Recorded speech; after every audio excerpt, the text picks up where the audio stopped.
खबर उत्तर प्रदेश के बहराइच जिले से आ रही है, जहां पर संकल्प से सिद्धि चौपाल कार्यक्रम का आयोजन किया गया। पीएम की 11 वर्ष के विकास की उपलब्धियों पर विस्तृत चर्चा की गई। आपको बता दें कि भारत के यशस्वी प्रधानमंत्री नरेंद्र मोदी के नेतृत्व में केंद्र सरकार के सेवा सुशासन और विशाल गरीब कल्याण के 11 वर्ष पूर्ण होने के उपलक्ष्य में संकल्प से सिद्धि चौपाल का आयोजन विकास खंड नवाबगंज के ग्राम पंचायत रामनगर सिमरा स्थिति मंगलीनाथ मंदिर के परिसर में किया गया।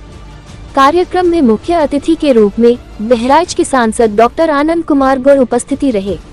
उन्होंने प्रधानमंत्री के नेतृत्व में केंद्र सरकार की उपलब्धियों को रेखांकित किया और बताया कि किस प्रकार सरकार ने गरीब, किसान, महिला और युवाओं के सशक्तिकरण के लिए प्रभावी योजनाएं लागू की हैं। कार्यक्रम में विभिन्न प्रकार के स्टॉल लगाए गए, जिसमें क्षेत्र से आए हुए सैकड़ों जनता ने स्टॉल पर अपनी समस्याओं का निस्तारण किया। चौपाल में DBT, पीएम पोषण योजना, निःशुल्क पाठ्य पुस्तक वितरण जैसी जन कल्याणकारी योजनाओं की जानकारी दी गई और लाभार्थियों को उनके अनुभव साझा करने का अवसर भी मिला। कार्यक्रम में जन प्रतिनिधियों द्वारा सरकार के 11 वर्षों में की गई। कार्यक्रम में सरकार की उपलब्धियां को जनता के बीच बताया गया। वही सुरक्षा व्यवस्था के दृष्टिगत थाना प्रभारी निरीक्षक रमाशंकर यादव पुलिस बल के साथ सुरक्षा व्यवस्था चाक चौबंद कर रखे थे। कार्यक्रम में सांसद आनंद गोंड, रणविजय सिंह, ब्लॉक प्रमुख जयप्रकाश सिंह, खंड विकास अधिकारी अमन वर्मा, अतुल कुमार सिंह, बेचेलाल जायसवाल, रिंकू सिंह, रामचंद्र चौधरी, अनिल सिंह, जितेंद्र कुमार, विजय कुमार सिंह, आनंद जायसवाल, शशि भूषण वर्मा, ग्राम पंचायत अधिकारी संदीप त्रिपाठी, राजस्व निरीक्षक मिश्रीलाल पाल, लेखपाल उपेंद्र कुमार यादव, राधेश्याम गुप्ता, विनय वर्मा, नरेंद्र वर्मा, इकराम खां, गोदानी यादव, सुभाष चंद्र सहित सैकड़ों लोग कार्यक्रम में मौजूद रहे। उन्होंने उन आतंकवादियों को का साथ देने की कोशिश की तो उनके भी सैन्य ठिकानों को उजाड़ने का काम हमारी भारत की सेना ने किया। सिर्फ दो बार के हमले में भारत के द्वारा किए गए हमले में पाकिस्तान अपने घुटनों पे आ गया, रहम के भीख मांगने लगा, गिड़गिड़ाने लगा। अपने मित्र दोस्तों से उसने मध्यस्थता करने की अपील की, लेकिन बहुत सारी परिस्थितियों को ध्यान में रखते हुए ऑपरेशन सिंदूर को स्थगित करने का काम किया गया। अभी ये ऑपरेशन सिंदूर समाप्त नहीं हुआ है। अगर कहीं किसी तरीके से पाकिस्तान ने या उसके घोषित आतंकवादियों ने किसी भी प्रकार के उकसावे की कार्रवाई की तो परिणाम इतना भयंकर होगा कि जितना कभी उन्होंने सपने में भी नहीं सोचा होगा। और ये सिर्फ पाकिस्तान और वहाँ के लोग नहीं देखेंगे, ये पूरी दुनिया देखेगी। आज आपने भी देखा फिलिस्तीन इजराइल का युद्ध चल रहा है, यूक्रेन और रूस का युद्ध चल रहा है। फिलिस्तीन, यूक्रेन बहुत छोटे छोटे देश हैं, इजराइल बहुत सैन्य क्षमता से संपन्न देश और रूस एक सैन्य महाशक्ति है, लेकिन आज तक युद्ध जीत नहीं पाए।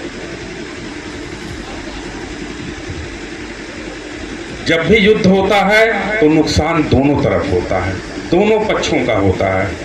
अभी भारत को बहुत आगे जाना है, भारत की अर्थव्यवस्था को बहुत मजबूत करनी है, अभी हमारी सैन्य क्षमता को भी और अधिक मजबूत करना है, हमारी तकनीक को भी बहुत मजबूत करना है, अभी हमारे यहाँ के गरीबों को और अधिक सुविधा संपन्न बनाना है। तो युद्ध में समय, श्रम और धन की बर्बादी अधिक दिनों तक न हो, इसके लिए इस युद्ध को अभी स्थगित करना पड़ा। अभी हाल ही में आपने अमेरिका का बयान देखा कि इजराइल और ईरान में युद्ध चल गया तो ईरान ने कहा हम अमेरिका पर भी हमला कर देंगे। अमेरिका ने कहा कि अगर हमारे ऊपर हमला हुआ तो ईरान को वो परिणाम भुगतना पड़ेगा कि जो आज तक कभी किसी ने देखा नहीं होगा। आज भारत भी उसी श्रेणी में खड़ा है। आज भारत भी अमेरिका इजराइल की तरह से घर में घुस के मारने का काम करता है। आप सबने देखा कि किस तरीके से इस युद्ध के दौरान हमारी सेना ने पाकिस्तान के द्वारा किए गए आक्रमण को पूरी तरीके से रोकने का काम किया, उसको विफल करने का काम किया। हमारी भारतीय सेना ने आक्रमण को रोका भी और पाकिस्तान में घुस करके ठोका भी। आज ऑपरेशन सिंदूर के जरिए पाकिस्तान के आतंकी ठिकानों और एयरबेस को ध्वस्त करके यह दिखा दिया गया कि भारत अब सिर्फ शांति की बातें नहीं करता है बल्कि घर में घुस करके आतंक का सफाया भी करता है। और माननीय मोदी जी ने यह स्पष्ट और सख्त संदेश भी दिया कि आतंक और पानी और व्यापार एक साथ नहीं चल सकते, खून और पानी एक साथ नहीं बह सकता है। पूरे विश्व को मोदी जी ने स्पष्ट कर दिया कि भारतीय धरती पर किसी भी हमले को युद्ध की कार्रवाई माना जाएगा। और जो इसका परिणाम रहा वो भी आप सब लोगों ने अच्छी तरीके से इसको देखा। आज भारत विश्व की चौथी सबसे बड़ी अर्थव्यवस्था बनने की तरफ अग्रसर है और हमारे यहाँ जो डिजिटल लेन देन होता है वो आज पूरे विश्व में जितना डिजिटल लेन देन होता है उसका अकेले भारत में, केवल भारत में इसका पूरे विश्व के लेन देन का 49% होता है।